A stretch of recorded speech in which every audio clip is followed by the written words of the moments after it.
দুই জবরের বামে ওয়াকফ করলে গোলতা না থাকলে এক জবর বাদ দিয়ে আরেক জবরকে এক আলিফ টেনে পড়াকে মধ্যে আওয়াজ বলে। আউযু বিল্লাহি মিনাশ শাইতানির রাজিম। বিসমিল্লাহির রহমানির রহিম।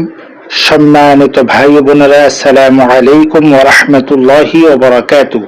36 নং পর্বে গোলতাতে ওয়াকফ হলে কিভাবে পড়তে হয় তা কিছু উদাহরণ সহ জেনেছি। আজকে আমরা এক আলিফ মাদের একটি অতিরিক্ত মাদ্দে আওয়াজ সম্পর্কে আলোচনা করব ইনশাআল্লাহ।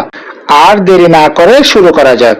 আমরা জানি সর্বমোট মান 10 প্রকার, তার মধ্যে এক আলিফ মাদ 3 প্রকার, মধ্যে তবাই, মধ্যে বদল, মধ্যে লীন, আর 3 আলিফ মত হচ্ছে 2 প্রকার, আর 4 আলিফ মত হচ্ছে 5 প্রকার।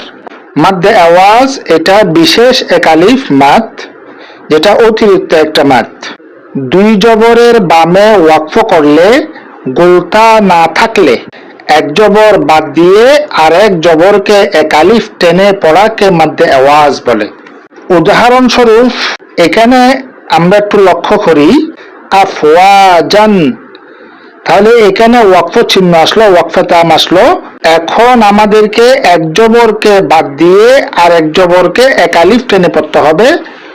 আফওয়াজা, আফওয়াজা যখন বললাম তাহলে একটা আলিফ চলে গেল, আর একটা আলিফকে আমরা এক আলিফ টেনে পড়লাম। এখানে আছে তাওয়াবান, এখানেও এক জবরকে আমরা বাদ দিয়ে আরেক জবরকে এক আলিফ টেনে পড়ব। তাওয়াবা। কারীমান, এখানেও 2 জবর আসলো, তাহলে এক জবর চলে যাবে, আরেক জবরকে এক আলিফ টেনে পড়তে হবে। কারীমা। মুসাম্মান, এখানেও মিমের মধ্যে 2 জবর আসলো, এজন্য একটা জবর চলে যাবে, আরেক জবরকে এক আলিফ টেনে পড়তে হবে। মুসাম্মা।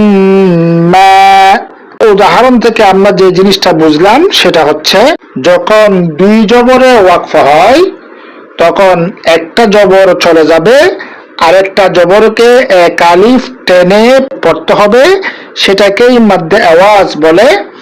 তবে একটা শর্ত হচ্ছে, সেটা হচ্ছে গোলতা থাকতে পারবে না। রাসূলুল্লাহ সাল্লাল্লাহু আলাইহি ওয়াসাল্লাম বলেন, বাল্লিগু আন্নী ওয়ালাউ আয়া, অর্থাৎ তোমরা আমার পক্ষ থেকে পৌঁছাও যদি তা একটি আয়াত হয়। এই হাদিসকে মান্য করে লাইক, কমেন্ট ও শেয়ার করে ধর্মপ্রাণ মুসলিম ভাই বোনদের শিকার সুযোগ করে দিই। কেননা আমাদের শেয়ারের ফলে একজন ভাই কিংবা বোন যদি শিখতে পারেন, তাহলে আমরাও সওয়াবের ভাগীদার হব ইনশাআল্লাহ। পরিশেষে বলবো, আমরা যারা ইউটিউব চ্যানেল থেকে দেখছি, চ্যানেলটি সাবস্ক্রাইব করে বেল আইকনটি অন করে রাখুন। আর আমরা যারা ফেসবুক পেজ থেকে দেখছি, পেজটি ফলো করে রাখি, যাতে আমরা পরবর্তী ভিডিওগুলো ধারাবাহিকভাবে দেখে শিখতে ও জানতে পারি। আগামী পর্ব দেখার আমন্ত্রণ জানিয়ে এখানে শেষ করছি।